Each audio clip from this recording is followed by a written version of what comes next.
Click here if you are unable to view this photo gallery or video on your mobile device. East Sacramento's he sawed wooden 2x4s to wedge shut the windows and sliding glass door.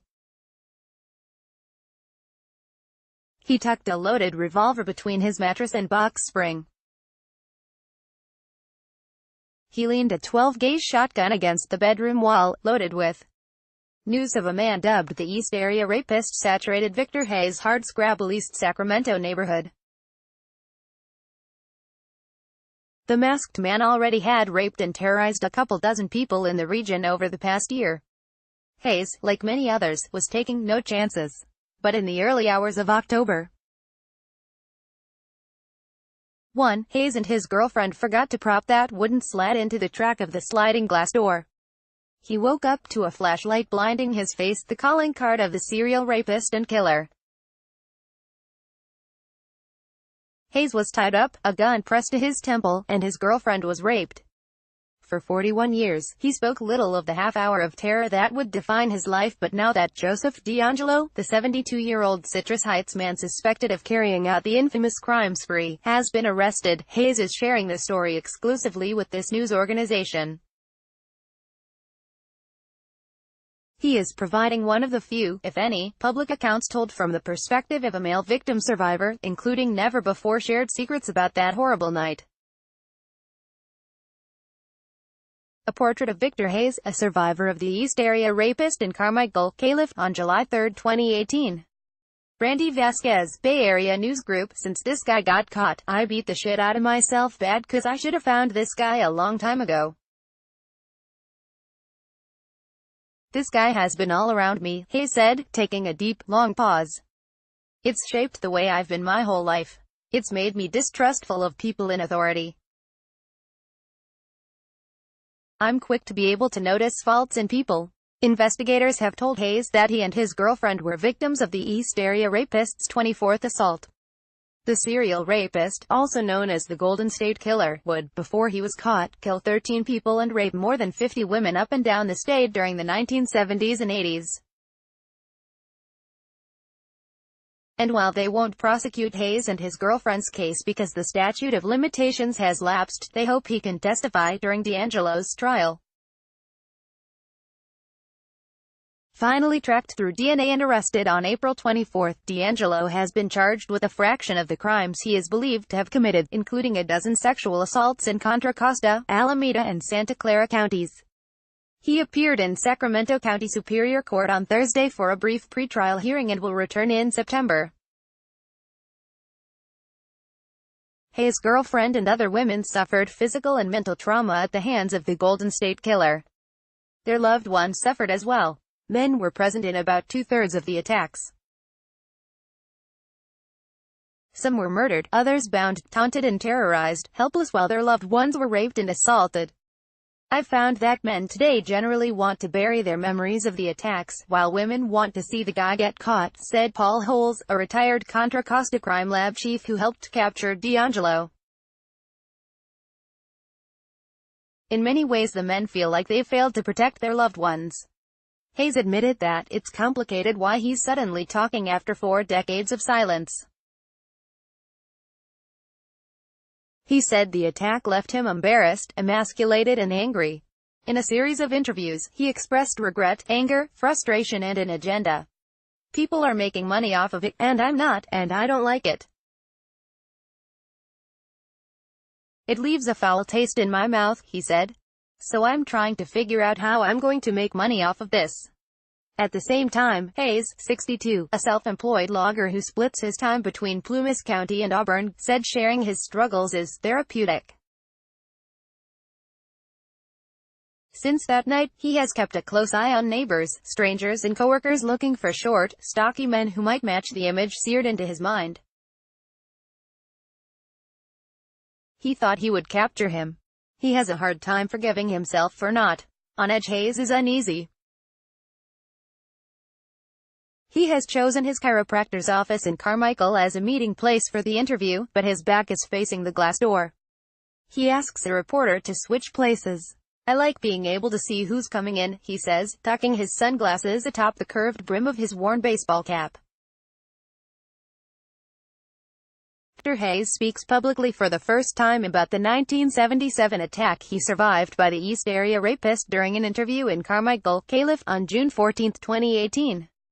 Maritza Cruz, Bay Area News Group, for more than 2 hours last month, speaking with an intense, booming voice and liberally dropping expletives. Hayes, who looks 20 years younger than his age with a shock of blonde hair poking out from his hat, recalls the worst night of his life in minute detail. He shares how the encounter has changed him. He even takes a reporter and 2 photographers to the dusty duplex near Sacramento State University where he became a statistic in one of the state's most notorious serial cold cases.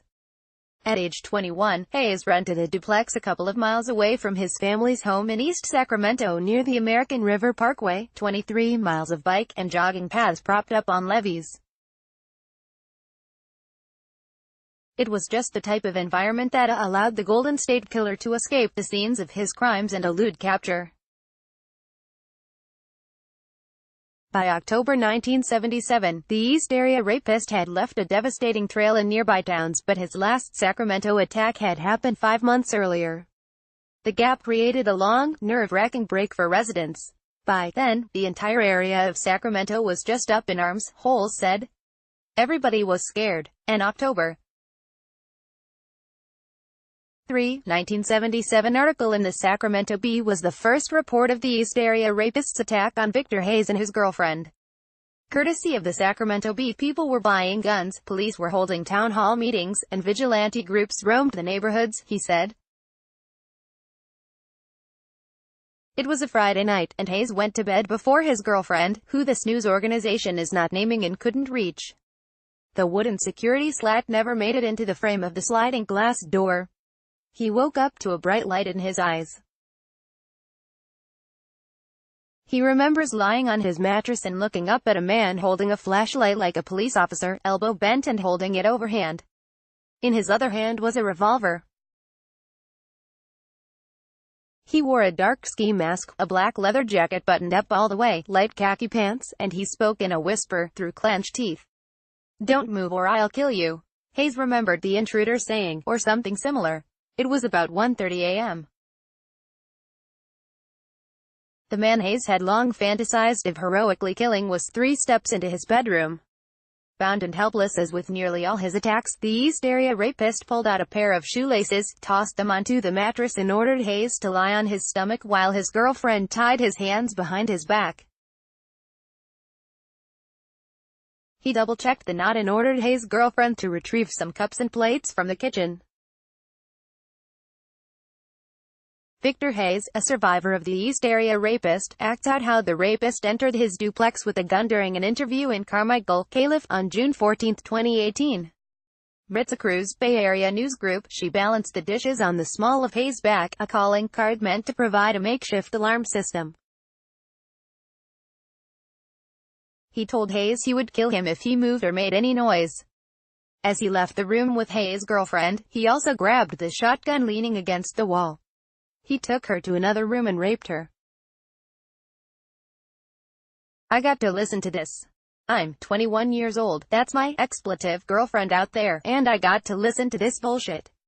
And this is really expletive pissing me off," Hayes said. Periodically, the rapist returned to the bedroom to check on him, putting the handgun to his head. He cocks the hammer back, and I can hear the nice tightness of the cylinder of the expletive weapon. "I'm not scared of this is not intimidating me, but I'm not saying anything," Hayes said. It was on the 3rd trip to the bedroom that Hayes said the intruder told him something that he never told police or anyone else. "What he said to me was very revealing," Hayes said, leaning into the table. "In a couple minutes, I'll tell you what it was." The attack, and a lucky break little is straightforward with Hayes, including his storytelling.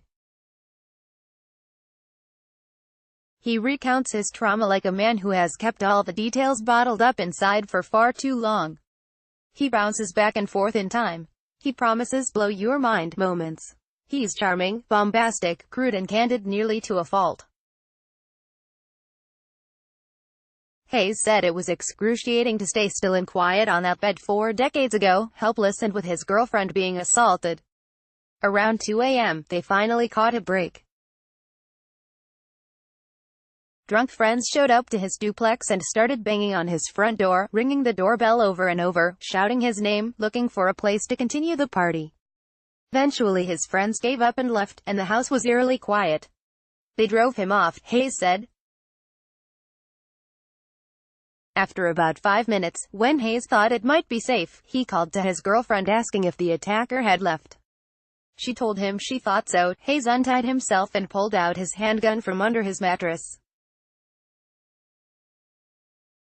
Victor Hayes stands outside the duplex where the 1977 East Area rapist attack occurred in East Sacramento on June 14, 2018. Maritza Cruz, Bay Area News Group, wary that the attacker might still be inside the house. Hayes tiptoed room to room, his adrenaline pumping. He eventually found his girlfriend bound on the living room floor. "I got to see this look on her face," Hayes said, his voice cracking. Brutal man. Brutal. When Hayes reached the front yard, he realized the threat was over. He walked to the middle of the street. "At the top of my lungs and as loud as I can, and that's pretty loud. I drop the F-bomb as loud as I can, drop it," he said. "I'm hoping that he's gonna hear me running off in the distance, and then I discharge my weapon. And I'm hoping to this day if I ever get to talk to him. I've often wondered if he heard that because he wasn't very far away. It kinda let him know, you ain't as slick as you think you are." Hayes went back inside and untied his girlfriend. "I comfort her. I tell her, I'm so sorry. I'm so sorry. I'm so sorry," Hayes said. "I probably hold her and we talk and I wipe her tears away and ask her if she's okay." After a couple minutes, Hayes went to the phone to call police. He cut the phone line, he said. A calling card. After calling police from a neighbor's phone, Hayes noticed something strange. Sitting on the leather seat of his powder blue, chromed-out Triumph 650 motorcycle, which he kept in his living room, was the lemon meringue pie he bought earlier from the store down the street. A piece was missing and a fork rested in the tin pan. Like in other attacks, the Golden State Killer had helped himself to food. Victor Hayes, a survivor of the East Area rapist, displays photos of his old car, motorcycle and his dog, Santos Diablo, during an interview in Carmichael on June 14, 2018. He said the attacker ate a piece of his lemon meringue pie and left the pan on his motorcycle seat. Randy Vasquez, Bay Area News Group, you get what he was trying to say. He didn't do that by happenstance. He's getting his point across. "I see your expletive. I recognize your expletive. I'm marking my territory," said Hayes, who is convinced that the East Area rapist cased him in the days and weeks before the attack. Once police showed up, Hayes felt he was treated like trash. A pair of crime scene technicians laughed to themselves while dusting the sink for prints, setting Hayes off. "That was it for me. What could possibly be appropriate to be laughing at this time in my house after this just happened?" Hayes said. "What goes in my head? This is exactly why these dumb bastards haven't caught the guy, because they're so damn unprofessional." Later that morning, while his girlfriend was taken to the hospital, Hayes went to her mother's house. "Her mom's eyes are all welling up and crying and I'm apologizing and she's telling me it's not my fault and everything will be okay and I'm 21 years old and I just got my ego kicked," he said, voice cracking at the memory. "And I wanna fight. But who am I gonna lash out at? I got nobody to lash out at. I'm thinking, how am I gonna find this guy, who was the real target?" He's finally ready to talk about the secret, the moment he has never told anyone for 41 years. The third time the rapist returned to the bedroom, he leaned down and whispered to Hayes, "I'm gonna party with Sharon." Sharon was Hayes' mother. She was 39 at the time and lived a few blocks away. "So, right then and there, that told me, hey, I know who you are. I got dominance over you," Hayes said. Holes called this new detail very interesting, but not surprising. Men were present in the majority of the attacks, and Holes theorizes the rapist picked couples based on prior interactions with the man, not the woman. Victor Hayes holds up a pictures of himself at 21, during an interview in Carmichael on June 14, 2018. The pictures was taken months after he and his girlfriend were attacked by the East Area rapist. Randy Vasquez, Bay Area News Group. Victor was possibly the intended target of that attack, Holes said. It's absolutely in line with what the Golden State Killer would have done. Despite the threat, Hayes kept it to himself. He was angry at police and didn't want to scare his mom, but he had another reason. I go, hey, here's my opening, this guy's going to come around and look for my mom. So, I'm just going to be vigilant, and I'm gonna go over there. And I'm thinking to myself, the Sacramento County Sheriff's Office can't solve the crime. I should have already solved it, but I'm asking for a second chance. This is gonna be my second chance, Hayes said. So for months, he would visit his mother or drive by her house in the middle of the night, maybe park outside, his handgun with him. His moment never came. No justice. Little piece on April 24, 2018, Hayes was with his current girlfriend at her doctor appointment. He was sitting in the lobby when news of the Golden State Killer arrest popped up on the flat-screen TV. I kinda felt like I got kicked in the crotch. I had to go outside, Hayes said. He spent 90 minutes just sitting in his car, listening to the news on the radio. Hayes was torn. There was satisfaction that the man who had tormented him and his girlfriend had been caught, but he would quickly learn that due to the statute of limitations they would never get justice. Joseph James D'Angelo stands in a Sacramento courtroom on May 29, 2018. He is charged with multiple murders in different California counties. Paul Kadocki Jr., the Sacramento BVAP pool. The guy already should be hung and dead and put up on a scaffold at Cal Expo, and they should sell hot dogs and t-shirts with "I saw the hanging of Joseph D'Angelo" on them, Hayes said, standing across the street from his old duplex where the assault happened. Detectives have said they might have him testify to help describe the signature traits of the East Area rapist. But Hayes is interested in more. Top on that list is suing the Auburn Police Department, who he feels was responsible because D'Angelo worked as an officer in that city during the East Area rapist's 3-year reign of terror in the Sacramento area. He believes D'Angelo was on duty during his attack. Hayes said he has lost touch with his former girlfriend. Our relationship didn't work out for a couple reasons. Lot of shame, lot of embarrassment, lot of anger, he said as he abruptly grabs a faded Polaroid of himself from shortly after the attack showing him menacingly pointing his finger at the camera. Do I look happy? Hayes said he has tried to move on, but the event has haunted him, and his family relationships have suffered. His close friend Patrick Calisardo said the men were driving a few years ago when Hayes asked if he could share a private experience and told him the story. I was stunned and flabbergasted. I knew of this because of all the publicity at the time, but I didn't know anyone personally affected. My heart just went out to him and her, said Calisardo, an Oakley retiree. I don't know how you can go through that and not have it affect you the rest of your life. Debbie Domingo, whose 35-year-old mother Sherry Domingo and her boyfriend Greg Sanchez, 27, were murdered in 1981 in their Goleta home, feels strongly that the men were in an impossible situation. The killer had the element of surprise on his side, she stressed, and there was nothing more they could have done. I can only imagine the men in those situations are probably beating themselves up with guilt. Domingo said. I hope they are able to let this go.